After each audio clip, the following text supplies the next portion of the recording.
কথায় আছে সঙ্গদোষে লোহা ভাসে। একদিকে প্রতিবেশী দেশগুলোর সাথে বৈরী সম্পর্ক তৈরি করেছেন বলে নিজ দেশে সমালোচিত নরেন্দ্র মোদী, অন্যদিকে স্বৈরাচারী শেখ হাসিনা বাংলাদেশে শুধু সমালোচিত নয়, বিতাড়িতও হয়েছেন। চায়ের কাপে চুমুক দিয়ে যখন আলোচনা চলছে কার সঙ্গ পেয়ে কে দোষী, দুজনের পরিণতি এক হবে কিনা, ঠিক তখনই খবর রাজনীতি থেকে অবসর নিচ্ছেন মোদী। থমকে গেল চায়ের কাপে চুমুক, আলোচনা পেল অন্য দিশা।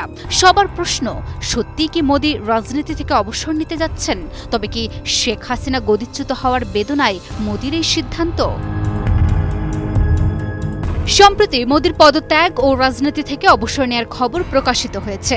শিবসেনা নেতা সঞ্জয় রাউত দাবি করেছেন মোদী সেপ্টেম্বরে অবসর নিতে পারেন এবং তার উত্তরসূরি নির্বাচনের প্রক্রিয়া ইতিমধ্যেই চলছে। রাউতের মতে মোদী গত ৩০ মার্চ রাষ্ট্রীয় স্বয়ংসেবক সংঘ RSS এর নাগপুর সদর দপ্তরে গিয়ে দলীয় প্রধান মোহন ভগবতের সাথে আলোচনা করেছেন, যা তার অবসরের ইঙ্গিত বহন করে। তিনি আরও দাবি করেন, গত ১০ থেকে ১১ বছরে মোদীজি কখনো RSS সদর দপ্তরে যাননি। মোদীজি এটাই মোহন ভগবতকে বলার জন্য গেছিলেন, টাটা বাই বাই, আমি যাচ্ছি। শুধু তাই নয়, নরেন্দ্র মোদীর বয়সও বলে দিচ্ছে রাজনীতি তাকে ছাড়তে হবে। আগামী ১৭ সেপ্টেম্বর ৭৫ বছর বয়সে পা দেবেন প্রধানমন্ত্রী নরেন্দ্র মোদী। বিজেপির রাজনীতির একটি রীতি হচ্ছে দলটির রাজনীতিবিদদের কারো বয়স ৭৫ হলে অবসর নিতে হয়। আর তাই তো সম্প্রতি ভারতীয় গণমাধ্যম টাইমস নাও এর লোগো সংবলিত একটি ফটোকার্ডের মাধ্যমে দাবি করা হচ্ছে ভারতের প্রধানমন্ত্রী নরেন্দ্র মোদী আগামী ১৬ সেপ্টেম্বর রাজনীতি থেকে অবসর নেবেন। এগুলো শুনে চারিদিকে পড়ে যায় হৈ হৈ রই রই। সবাই ভাবতে শুরু করে এবার মোদীর খেল খতম। কিন্তু এই ধরনের খবরকে তুড়ি মেরে উড়িয়ে দেয় বিজেপি নেতারা।